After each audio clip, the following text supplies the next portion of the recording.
Shalom, selamat pagi. Wah, senang sekali bisa berjumpa dengan Anda ya di acara Kurenungkan Firman-Mu. Mari kita sungguh-sungguh merenungkan firman Allah, biar firman Allah ini menjadi kekuatan buat hidup kita, sehingga firman Allah di depan menuntun hidup Anda dan saya, sehingga orang yang terus berjalan dalam firman Allah, dia akan hidup dengan pelita terang yang akan menerangi jalan-jalannya. Nah, untuk itu mari kita berdoa lebih dahulu ya. Tuhan Yesus, terima kasih hari ini kami bersyukur biar firman-Mu menjadi kekuatan yang baru dalam hidup kami. Kami serahkan Tuhan kehidupan kami dalam tangan-Mu, biar Engkau yang mengokohkan iman kami oleh karena firman-Mu. Terima kasih pagi ini kami mau merenungkannya di dalam nama Yesus kami berdoa. Haleluya. Amin, amin, amin. Nah, firman Tuhan pagi hari ini kita akan baca di Amsal pasal 20 ayat yang ke-8. Dikatakan begini, orang ini memegahkan kereta dan orang itu memegahkan kuda. Tetapi kita bermegah dalam nama Tuhan Allah kita. Alkitab berkata bahwa orang ini memegahkan kereta. Kereta itu bicara soal kekayaan. Ya, memegahkan kereta dan orang itu memegahkan kuda, bicara soal kekuatan. Saudara, ada banyak orang terjebak. Kemegahan mereka itu di harta, ya, di kekuatan hidup mereka. Padahal kemegahan kita di harta dan kekuatan itu akan sia-sia. Kita akan semakin lama, kayak kita ini umur semakin bertambah, kekuatan kita makin lama. Itu tidak bisa dihindari. Orang berbukan kekayaan pun, kekayaan itu mungkin tidak bisa abadi. Satu saat kita bisa mengalami sebuah kemunduran atau kebangkrutan. Bisa terjadi. Tetapi kata Alkitab, kita itu bermegah di dalam nama Tuhan Allah kita. Itu yang tidak bisa hilang dari hidup Anda. Kita bermegah karena Tuhan. Tuhanlah sumber dari segalanya. Dan saya percaya kalau kemegahan kita dengan Tuhan, hati kita itu akan selalu bersih dan tulus. Karena motivasi kita bukan ke harta, bukan ke keuangan atau kekayaan. Tapi motivasi kita bagaimana hidup kita menyenangkan Tuhan. Dan saya percaya orang yang bermegahkan Tuhan, berkat Tuhan akan muncul dalam hidupnya. Amin. Karena itu mari pagi ini kita pelajari, ya, kemegahan kita adalah Tuhan, bukan yang lain. Kalau kemegahan kita adalah Tuhan, maka apa saudara? Satu ini pengertian ini. Tanpa Tuhan kita tidak bisa atau tidak dapat melakukan apapun. Tanpa Tuhan kita tidak bisa melakukan apapun. Percayalah saudara. Apa yang kita andalkan hari ini itu bersifat sementara. Tapi kalau Tuhan yang kita andalkan, itu bersifat kekal. Ketika kita mengandalkan Tuhan, yang kelihatan satu, apa itu? Damai sejahtera. Hidup kita itu akan dipenuhi dengan damai sejahtera. Damai sejahtera itu sekarang jadi barang langka atau barang mahal. Ya, banyak orang kaya bisa beli kasur yang bagus sekali, tapi orang tidak bisa beli tidur. Tidur itu datang dari Tuhan. Orang bisa beli villa di tempat yang paling bagus dan indah. Tapi orang tidak bisa beli yang namanya damai sejahtera. Karena damai sejahtera itu datang dari surga. Nah, ini yang melekat dalam hidup kita. Saudara, kalau Anda bermegah dalam Tuhan, maka berkat rohani yang menjadi kebutuhan di dalam hidup kita itu akan terpenuhi. Kekayaan, harta, dan lain sebagainya itu tidak akan bisa memenuhi kebutuhan rohani kita. Itu hanya bersifat sementara. Saya banyak menemukan dalam konseling, ya, bahkan orang-orang yang kaya sekali. Secara keuangan itu tidak khawatir karena begitu kaya. Tapi keluarganya berantakan. Suami istri datang mau bercerai. Hartanya tidak bisa menyelamatkan.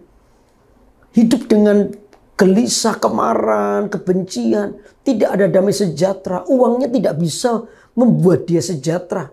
Karena situasi itu. Sehingga orang ini posisinya kaya, keuangannya banyak. Tapi hidupnya nggak pernah damai. Karena itu saya tadi bilang damai itu datang dari Tuhan. Karena itu tanpa Tuhan seorang tidak dapat melakukan apa-apa. Itu yang pertama. Lalu yang kedua apa? Kita bermegah dengan Tuhan itu artinya gini, jangan sombong. Tidak sombong karena keberhasilan. Atau merasa terintimidasi karena apa? Kegagalan. Dua hal ini adalah musuh besar kita. Kesombongan dan merasa tidak berguna kalau ketika gagal. Nah, kedua situasi ini sebenarnya salah. Ya, ada orang yang merasa berhasil, sombong, lalu merasa bahwa semua itu karena dia tanpa Tuhan. Akibatnya dia merasa tidak perlu Tuhan. Kalau sudah seperti itu, dia sedang meletakkan dirinya kepada jurang kehancurannya. Karena sebentar sedikit lagi iblis mendorong dia jatuh.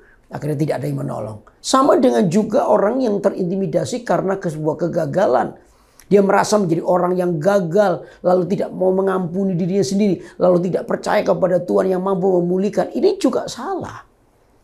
Makanya itu saudara, Anda tetap mengandalkan Tuhan. Kalau Anda mengandalkan Tuhan, Anda tidak akan sombong ketika Anda berhasil.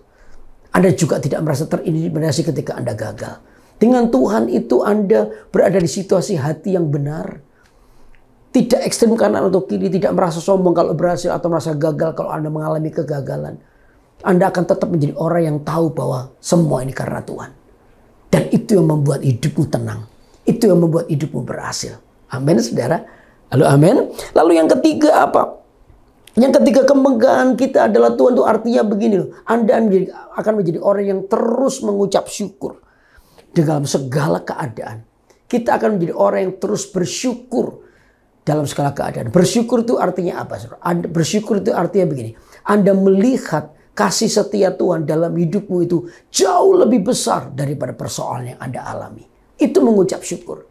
Mengucap syukur itu melihat bahwa kasih Allah dalam hidupmu itu jauh lebih besar daripada beratnya persoalanmu hari ini. Seberat-beratnya Anda masih melihat bahwa kasih Allah dalam hidup Anda itu lebih besar. Karena itulah mengucap syukur, thank you Tuhan. Untuk semua yang Tuhan berikan. Aku hari ini ngalami kayak begini. Oh, tidak sebanding dengan kasih Tuhan. Ini cuma biasa. Aku percaya Tuhan akan menolongku. Aku akan bermegah di dalam Tuhan. Dan Tuhan akan menunjukkan mujizatnya dalam hidupku. Nah, mengucap syukur itu juga senjata peperangan rohani. Orang yang mengucap syukur itu paling susah untuk dijatuhkan oleh setan.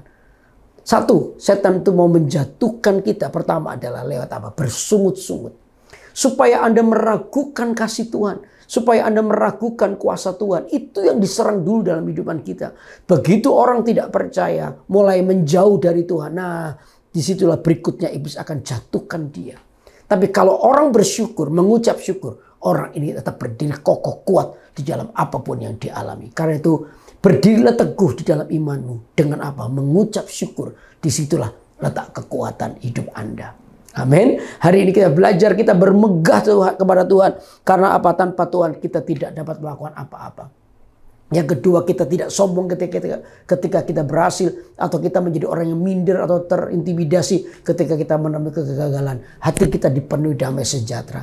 Lalu yang ketiga, kita mengucap syukur selalu dalam segala hal. Saya percaya Tuhan di pihak kita. Tuhan pasti memberkati hidup Anda dan saya. Amin, saudara. Yuk kita berdoa ya. Terima kasih Tuhan, hari ini biar firman-Mu meneguhkan kami. Supaya kami tak berkata bahwa kemegahan kami itu adalah Tuhan. Engkau menjadi segalanya buat hidup kami. Dan itu yang membuat kami terus percaya bahwa mujizat-Mu masih berlaku dalam kehidupan kami. Oh, kami tidak sombong ketika kami berhasil. Atau minder ketika kami gagal. Enggak akan Tuhan. Kami tetap berada dalam damai sejahtera-Mu. Yang ketiga adalah kami terus belajar mengucap syukur. Dari situlah kekuatan hidup kami diperbarui. Terima kasih untuk waktu ini. Kami serahkan semua dalam tangan-Mu. Kau yang memberkati kami dengan berkat yang melimpah oleh karena janji-Mu ya dan amin buat hidup kami. Terima kasih Bapa, dalam nama Yesus kami sudah berdoa. Haleluya. Amin. Amin. Amin. Wah, sangat bersyukur bisa terus menyampaikan firman Allah buat Anda semua. Saya berdoa supaya firman Allah yang terus memberkati kita. Sehingga iman kita mengalami perubahan. Hidup Anda diubahkan oleh Tuhan yang mengasihi kita. Karena terus semangat ya mengikuti acara Kurenungkan Firman-Mu. Tiap hari Senin pukul 6 pagi waktu Indonesia bagian Barat. Atau pukul 7 pagi waktu Indonesia bagian Tengah. Di YouTube KMS Kalimantan. Nah, saya percaya Anda akan terus diberkati oleh Tuhan. Dan hidup Anda bertumbuh dalam Tuhan. Tetap semangat ya. Yang belum subscribe silakan subscribe. Supaya Anda diberkati dalam acara-acara rohani yang pastinya akan memberkati hidup Anda. Sampai ketemu, tetap semangat dalam Tuhan. Tuhan Yesus memberkati. Bye-bye.